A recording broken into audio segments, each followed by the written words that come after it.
AIMIM के chief Asaduddin Owaisi के काफिले पर हमला किया गया। ओवैसी के काफिले पर फायरिंग का मामला सामने आया। यह घटना पिलखुवा थाना क्षेत्र के अंतर्गत नेशनल हाईवे 9 पर घटित हुई। ओवैसी के काफिले पर कई राउंड फायरिंग की गई। ओवैसी के काफिले पर छिज्जा रसी टोल प्लाजा के पास दो लोगों ने गाड़ी पर 3 से 4 राउंड गोलियां चलाईं। सामने आया है कि वह 3 से 4 लोग थे। इस घटना के बाद उत्तर प्रदेश में कानून व्यवस्था पर एक बड़ा प्रश्न लग गया है। माननीय सांसद ओवैसुद्दीन ओवैसी के प्रतिनिधि यामीन खान के तहरीर पे धारा 307 तथा 7 क्रिमिनल लॉ अमेंडमेंट एक्ट के तहत धार थाना पिलखुआ जनपद हापुड़ में अभियोग पंजीकृत करते हुए पुलिस ने त्वरित कार्रवाई किया तथा इसमें 2 व्यक्ति शुभम और सचिन गिरफ्तार किए गए हैं तथा इनके पास से दोनों के पास से एक अवैध असलाह तथा कारतूस बरामद किए जा चुके हैं। घटना के दौरान प्रयुक्त हुई अल्टो गाड़ी भी बरामद की जा चुकी है।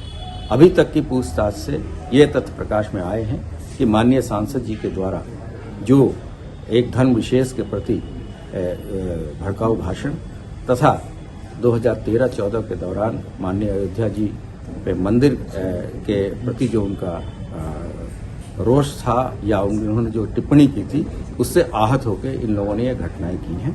विस्तृत विवेचना चल रही है। मौके पर वरिष्ठ अधिकारी कैंप कर रहे हैं जो इस घटना का स्वयं पर्यवेक्षण कर रहे हैं। जैसे ही और भी कोई लाभप्रद सूचना होगी हम प्रेस के साथ शेयर करेंगे। इस घटना के बाद मुस्लिम समुदाय ने कहा कि यह घटना चुनावी मुद्दों को बदलने का एक प्रयास है। उत्तर प्रदेश में चुनाव में मुद्दा गन्ना का है, जिन्ना का नहीं। साथ ही उन्होंने देश और प्रदेश में व्याप्त बेरोजगारी पर भी सवाल उठाया। जहाँ तक ओवैसी साहब पर हमले का सवाल है तो ये एक चिंता का विषय है। हर सिटीज़न की सुरक्षा की जिम्मेदारी पुलिस की है और सरकार की है और ये एक बहुत गंभीर विषय इसलिए भी है कि ओवैसी साहब देश के बड़े पार्लियामेंटेरियन हैं। मैं ये समझता हूँ कि इस पर सुप्रीम कोर्ट के सिटिंग जज के मातहत एक न्यायिक जांच होनी चाहिए ताकि ये पता चले कि आखिर इसके पीछे क्या षड्यंत्र है। कहीं चुनावी लाभ लेने के लिए और मुद्दों से माइंड डाइवर्ट करने के लिए कहीं ये प्रयोग तो नहीं है।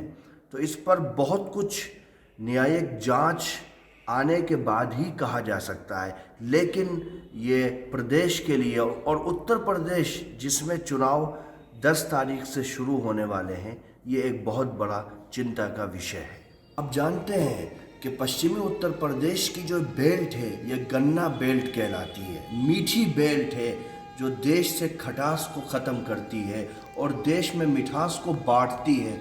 उस गन्ना बेल्ट में 8,000 करोड़ रुपए बकाया है गन्ना मिलों पर किसानों के।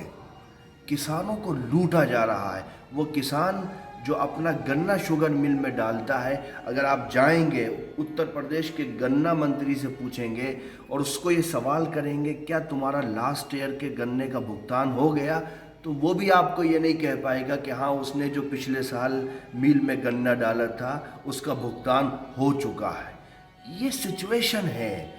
इन्हीं मुद्दों पर उत्तर प्रदेश का चुनाव होने जा रहा है। इसके अलावा दंगा और जिन्ना पर उत्तर प्रदेश का चुनाव नहीं हो। जहाँ तक बेरोज़गारी का सवाल है, देखिए मेरा देश हिंदुस्तान के साथ साथ यंगिस्तान भी है।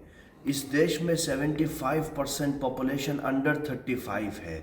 इस देश में 40% पॉपुलेशन अंडर 20 है।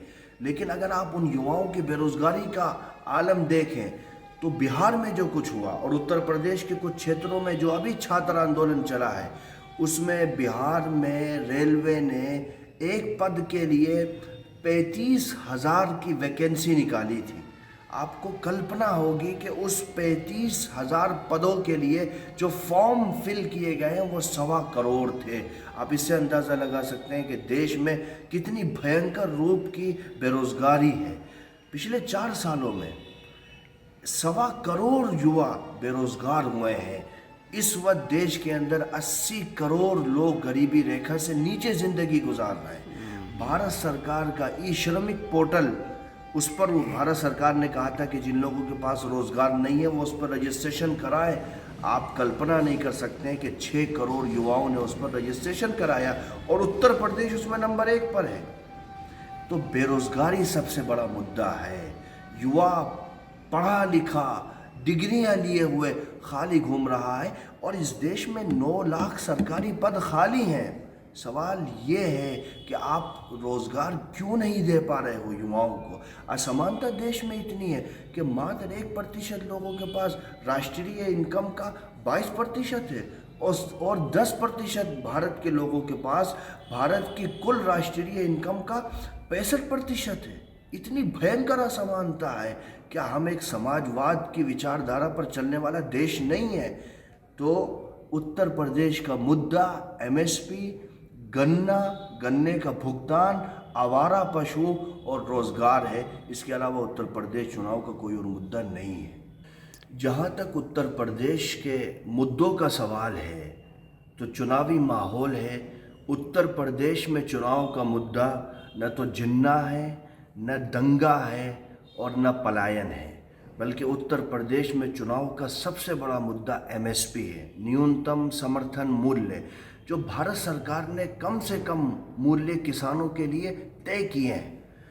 शांता कुमार कमेटी की रिपोर्ट 2014 में जो आई थी उसमें स्पष्ट कहा गया था कि इस देश में मात्र 6% किसान एमएसपी पर अपनी फसल बेचता है। उस 6% में भी 90% किसान हरियाणा और पंजाब का है। उत्तर प्रदेश में धान की एमएसपी 1940 रुपये है, लेकिन किसान धान मात्र 1000 रुपये में बेच रहा है। मक्के की एमएसपी 1840 रुपये है, लेकिन किसान मात्र 800 रुपये में बेच रहा है।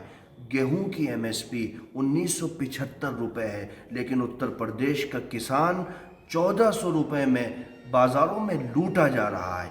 ये उत्तर प्रदेश का सबसे बड़ा मुद्दा है।